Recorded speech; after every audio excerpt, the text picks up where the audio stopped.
Shalom, shalom. Apesi bino mbote na kombo na Yesu Kristo, bisika nyonso bozolanda biso. Tika ete Nkolo Yesu Kristo apambola bino. Que le Dieu de mon Père, voici l'homme, azala pe Nzambe na bino, Nzamba Alliance, oyo jamais échoué. Tozana musala, tozokende fin ya semaine awa, les 15 et les 16, eza clôture na Kinshasa. Moi, c'est pasteur Michael Monso, pasteur responsable de l'église CACVH doctrinale à Lubumbashi. Musala ezokende na clôture et aussi topesi Mathieu Ebele. Tokomi na point où tozolobela sur le non-respect des droits de Dieu peut te toucher qui sous point tozolobela sur la réparation. La réparation, pourquoi? Mathieu nyonso eye eza po mutu nyonso atala bisika nyonso ya salaki malamu te po abongisa yango.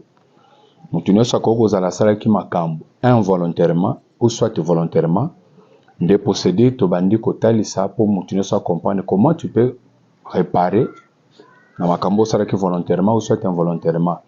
Et Dieu a tout mis dans la Bible pour permettre que mutu akufaka te, po mutu akende kobika azwa nzelo eza ya malamu ekokosalisa vie na ye mobimba. Alors nabandaki depuis mercredi kolobela sur la réparation, mercredi na lobeli, jeudi na lobeli, et lelo vendredi eza clôture ya réparation pona kotalisa que nga nasali musala na nga comme nganga nzambe ya kopesa connaissance et bisika yolandi biso, bisika nyonso omoni kokwesami okokozwa enveloppe no pe offrande na yo partout na monde entier. Ba numéro na biso eza wana na ba mateya nyonso tozoteya, ou soit plus 243 89 85 54 333 ou soit plus 243 82 12 399 12.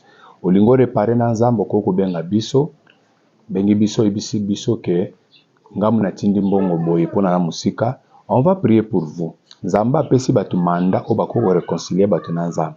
Kokanisa te ke tango so lié le sacré yondo komi bongisa yo moko. Non non.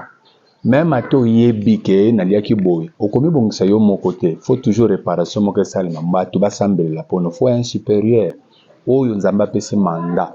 C'est pourquoi tokolanda batu nyonso te na mokili.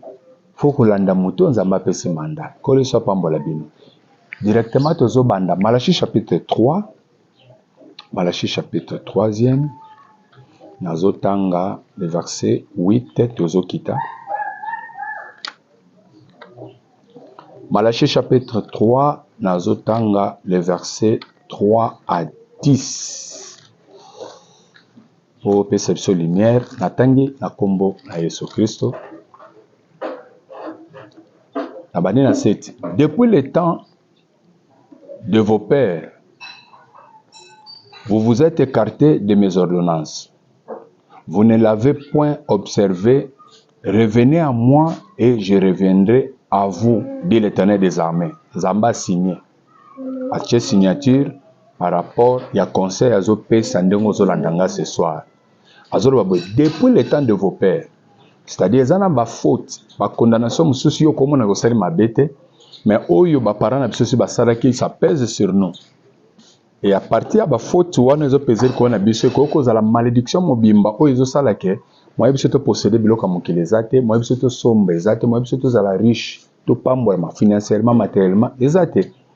Et à partir ya iloko kana zoloba, okoko réparer même ba faute ya ba parents. Ce qui zo pesé ko na nzambe, réparation na yango po yo za juste. Yo sala mabete, mais oya kilo ya ba parents ko pesé ko na nzamba bandeli wana. Depuis le temps de vos pères, vous vous êtes écartés de mes ordonnances. Revenez à moi et je reviendrai à vous. Autrement dit, réparez. Réparer, ngapena osepela na bino. C'est ça, non? Revenir. C'est-à-dire, ils ont makambo bino si bo abandonna ki bo sala souté. Ba erreur se kotaki et puis ba parents na bino. Mais bino bo luka bo songela ngapona kosala oyo nazo senga pe oyo eza malamu.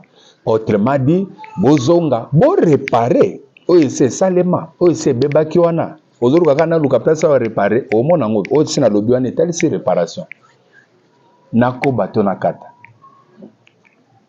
Kolo so pambola. Nakoba to nakata. Nazo la réponse. Ah, ok. Nazo koba.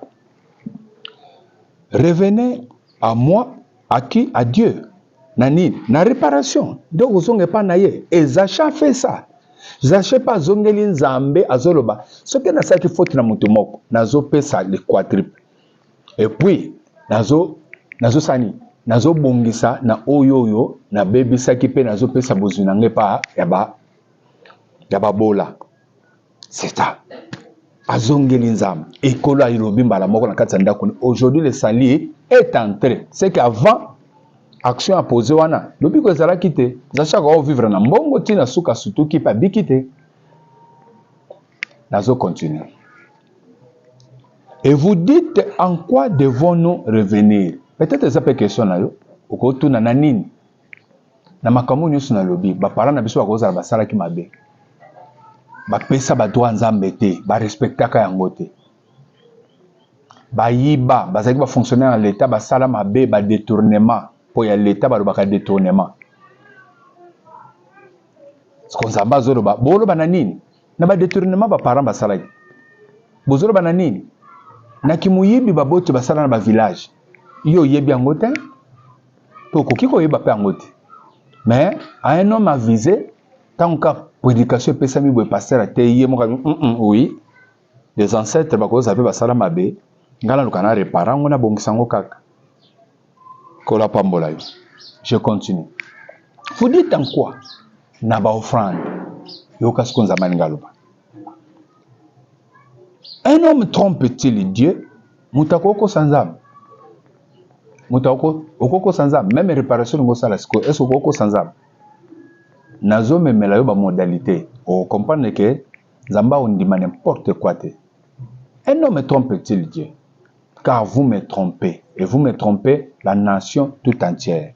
Bozoko sanga mboka mobimba. Kobanda bakonza mboka.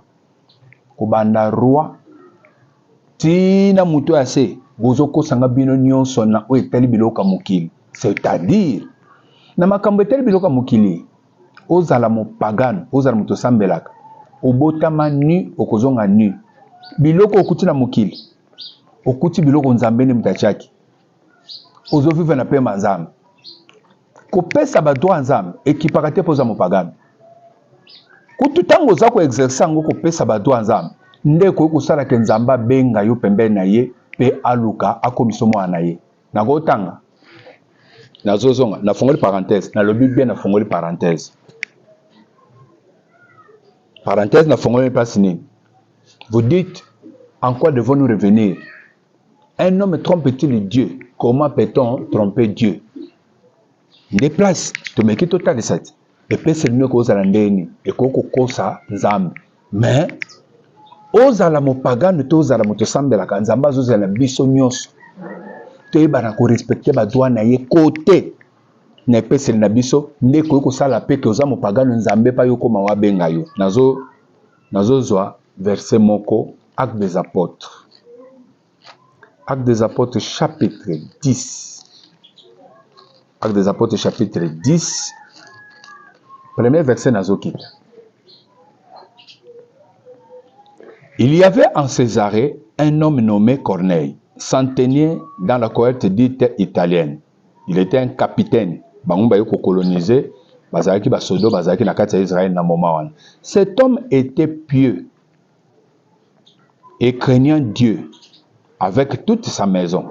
Il faisait beaucoup de monde au peuple et priait Dieu continuellement. A defisaka nzambe na kopesaka babola wapi oba uti italite na kati ya Israël babolo akuti wana bana nzambe tanga azopesa bango azosunga bango ezokotaka niongo pa nzambe nzamba be motoyo azosala bato wana ngai je n'arrive pas à supporter nzamba komi kosalela ye scénario akomo luka monter scène nini ke sala kena sauver motoyo.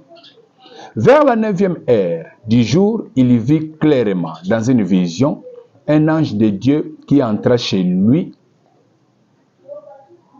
et qui lui dit Corneille. Les regards fixés sur lui et saisi de froid, il répondit Qu'est-ce, Seigneur? Et l'ange lui dit tes prières et tes aumônes sont montées devant Dieu et il s'en est souvenu. Yoka scénario. Nzamba monte pour na païen oyo. Bazana droit ko sambela te ko poussa na pa bana nzambe te. Ni ba yuda bazana droit pe ya ko kota kananda ko ba païen te ba étranger te. Mais yoka scénario nzamba créé. Dikola ba acte ya posé ya malam. Ya ba offrande. Offrande me melaka mutu vie éternelle. Offrande sauvaka mutu. Po biso no sto bika lola. C'est offrande à Jésus. Nde sauver biso. Ya mutu bikisi biso te. Amisali offrande. Ko banda jardin d'Éden. Pour la bomini à ma poêle Adana Ève, c'est-à-dire si ni offrande moko sopi makila.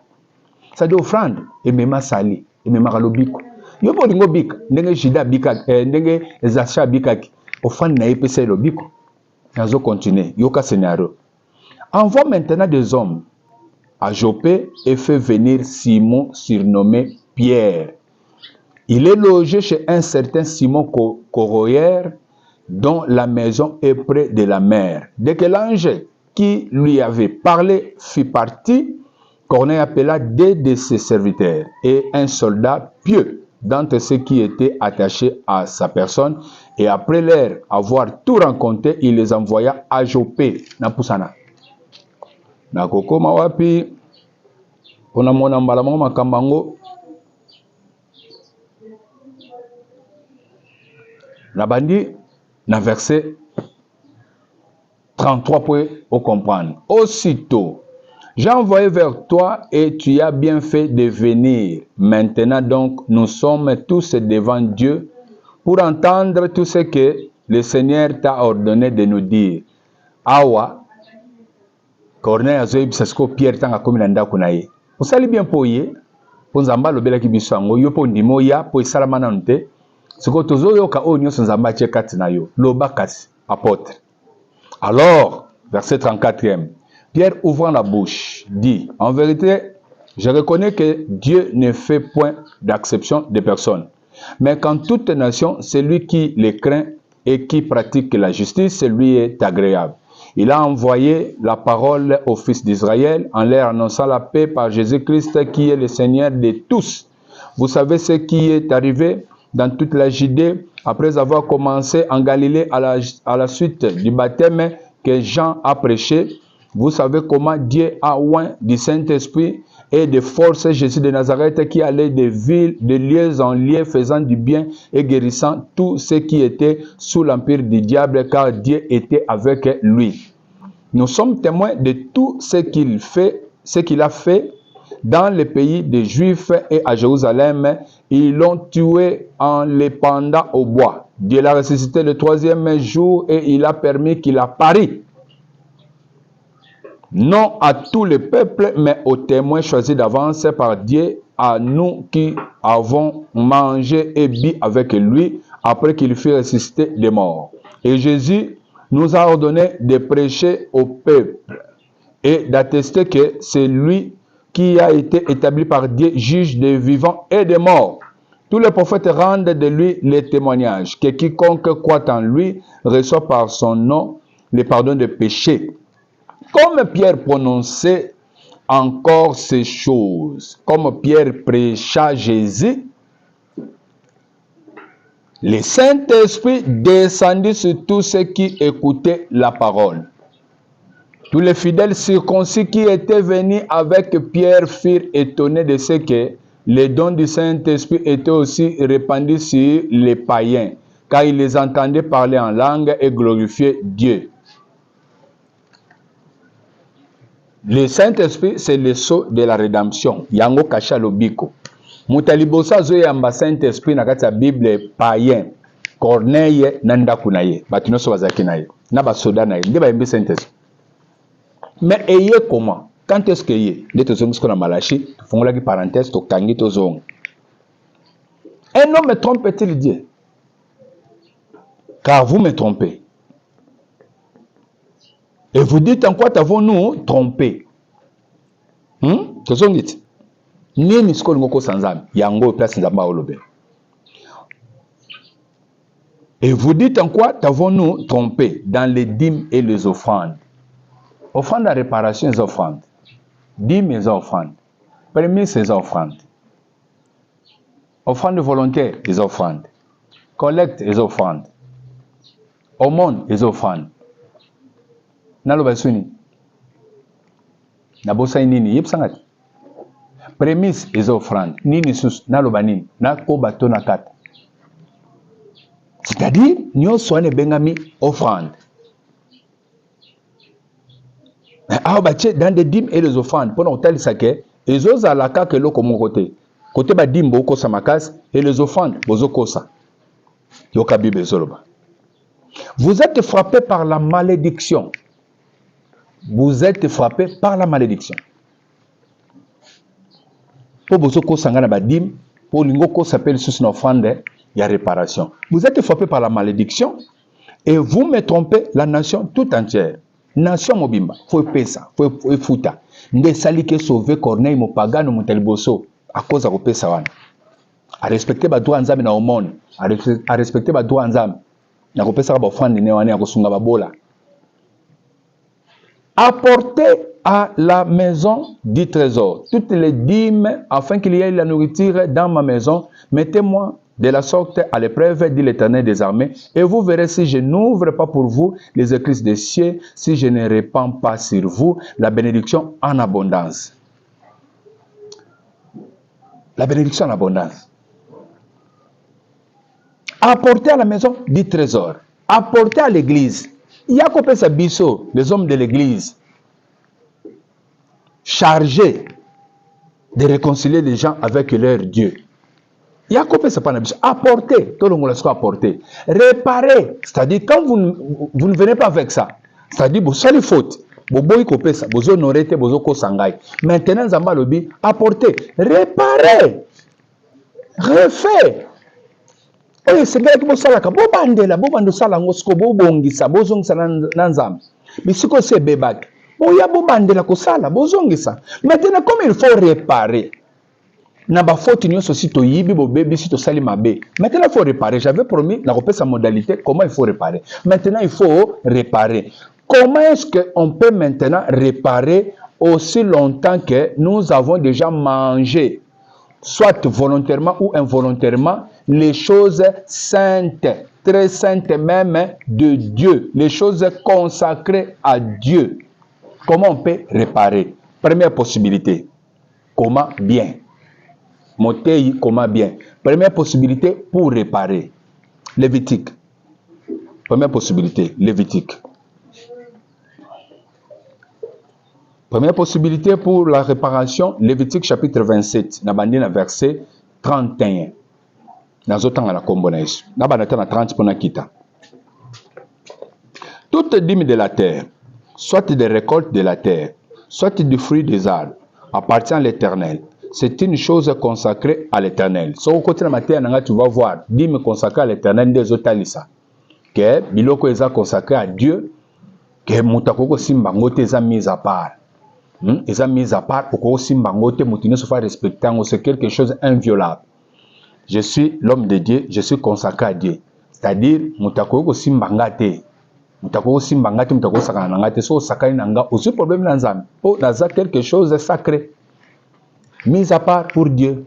Et les offrandes, c'est quelque chose mis à part. Tant que vous avez salaire na yo $100, $10 mon nakat, ils ont déjà consacré à Dieu, mis à part.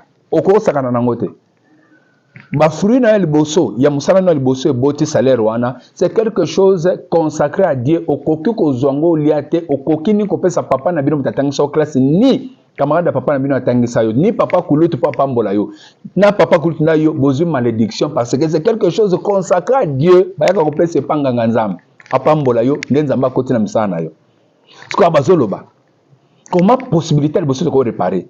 Quand vous avez déjà mangé les choses saintes consacrées à Dieu, Bible Zorbani.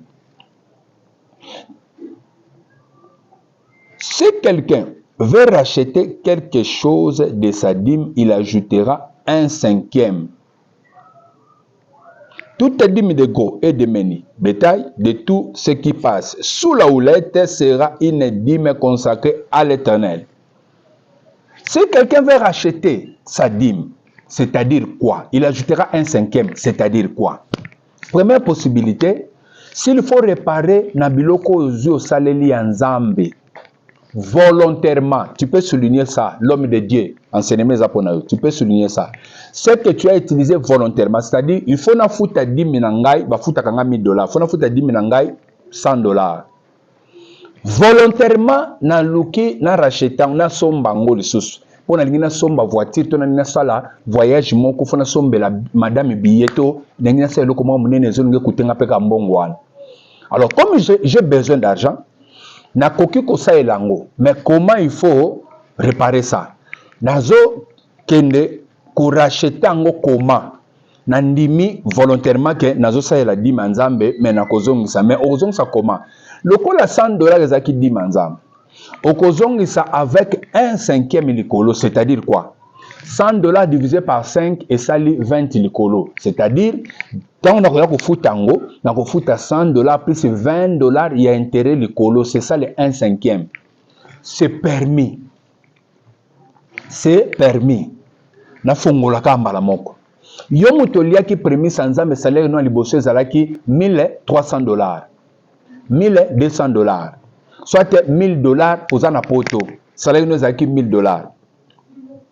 Comment tu peux kofutango?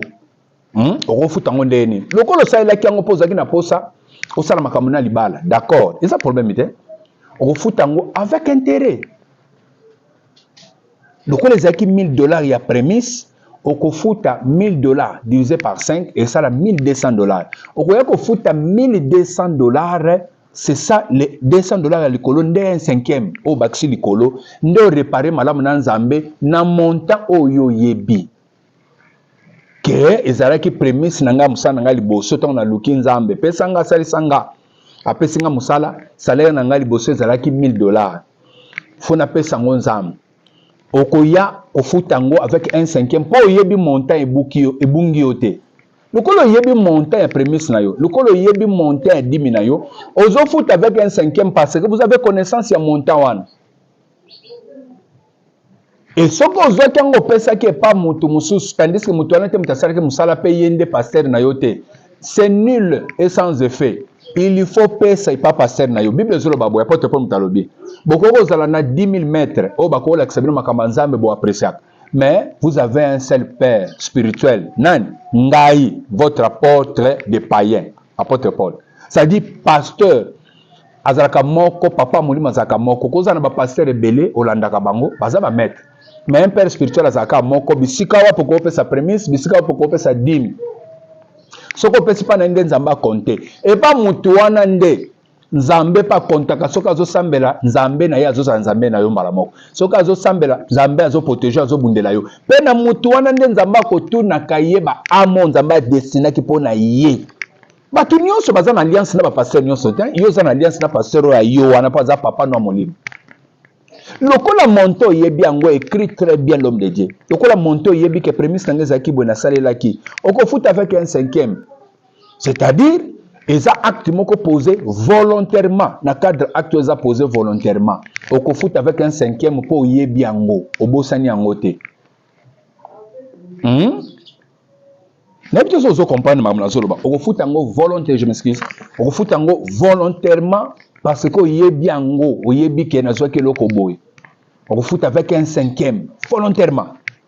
Alors dès na zoloba réparation tala 10 minayo tala ba prémisse tala mabenyo so yo so salaki. Mais quand on a soko yebi ko calculer biloko no anyo se bungite ozo futa avec 1/5 na ba ça verset mususu soki pe y arriver que au salela ki yango involontairement ozaki na connaissance te eza question na yo te au moins parole de connaissance de salaire eza question na yo na ko bato na kata na minute so na kata awa yo ko lelo simba mutu fala continuer na zokoba soko salela ki yango involontairement oyebaki makambo nzambe te oyebaki pete ke zalaka boy involontairement saleli ou soit kaka mbongo essayé mais au saleli involontairement ndo yoko sutuka déjà na saleli na loko eza consacré à Dieu déjà dépenser $1,000 makanisi kuta di me bunga ki déjà na prémisse au saleli involontairement et ça problème te po oyebaki pete involontairement oyebaki pete ke bafuta ka badim na ba prémisse na utiliser biloko mibale wana pour comprendre lokolo saleli yango involontairement po oyebaki lisusu te Réparons comment? Lévitique 22, verset 14. Lévitique chapitre 22, le verset 14. Que dit la parole de Dieu? Si un homme mange involontairement d'une chose sainte, il lui donnera au sacrificateur la valeur de la chose sainte, comme les $100, au peut s'engager $100, en y ajoutant un cinquième. C'est-à-dire, oye bate, botombe bino nyoso na loko moko po, biso kasi toyeba kite involontairement. Omonisko na yede yo, zamba sa bongi sa bongo. Yo fosani, ofuta. Si un homme mange involontairement d'une chose sainte, il lui donnera au sacrificateur la valeur de la chose sainte en y ajoutant un cinquième. Voilà la première possibilité. La pour ça minute za muke pour batu batale belé, pour batu bazo tale belé mikolo, batu bazo kota kote belé. Ngala profiter pena dona fandi sa Yesu na mitema batu.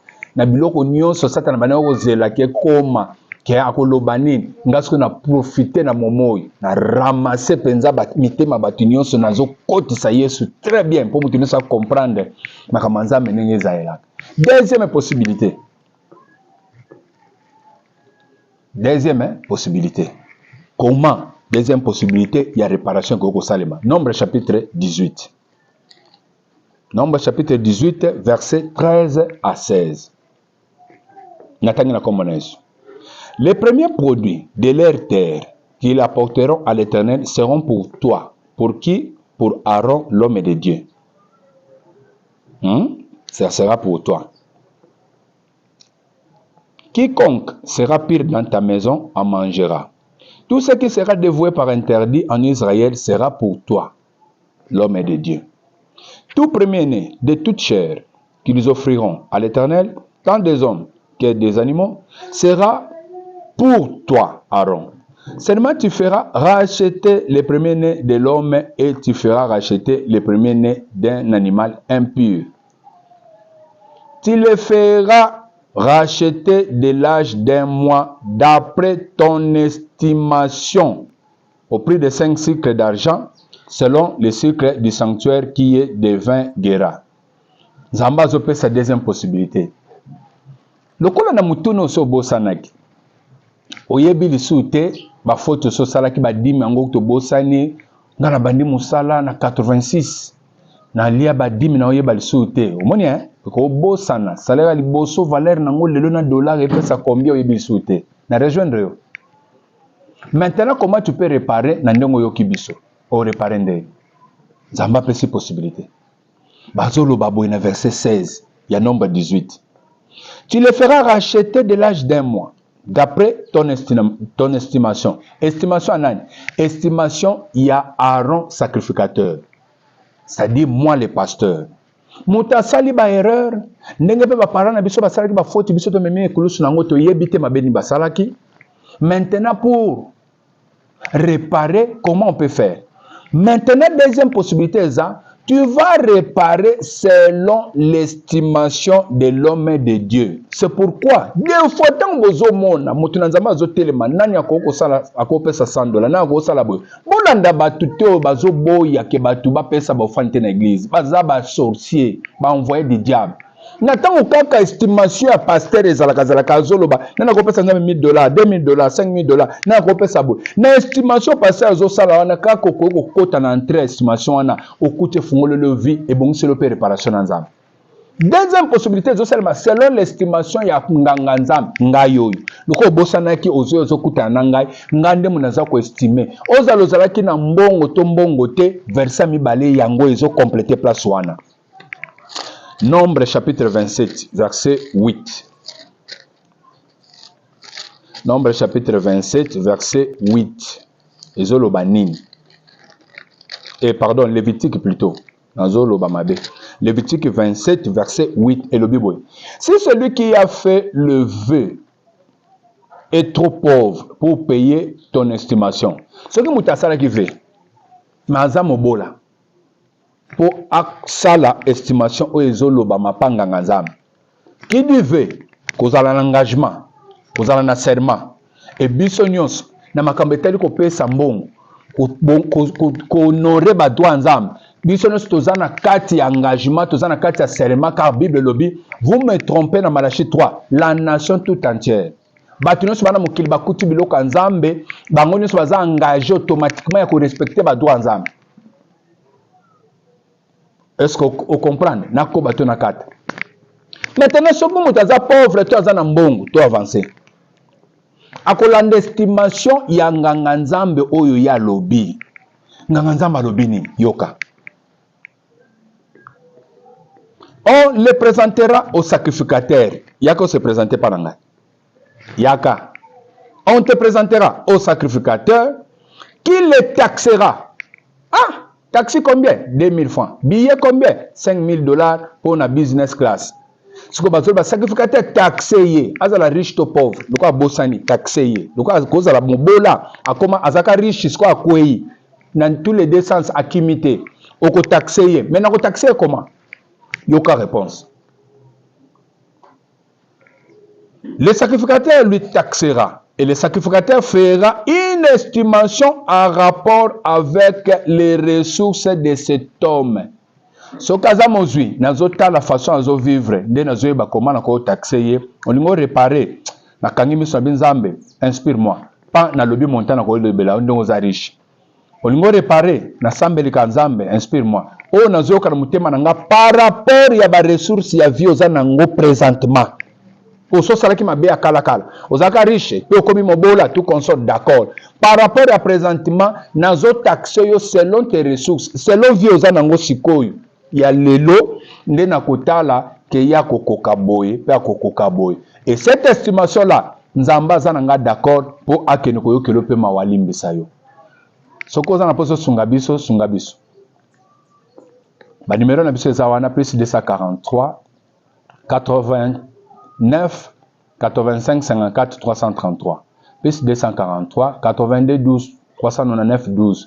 Tuzana poso siko ko pesa biso lopango. Koka belanzambe na réparation yo pesi lopango na compte ya communauté CACVH. Et pesa biso pasa ko église na réparation na yo okosala pe makama minene osungi pe biso. Ko le soki sa pambola bien. Merci tokutani dimanche pour la clôture. Amen.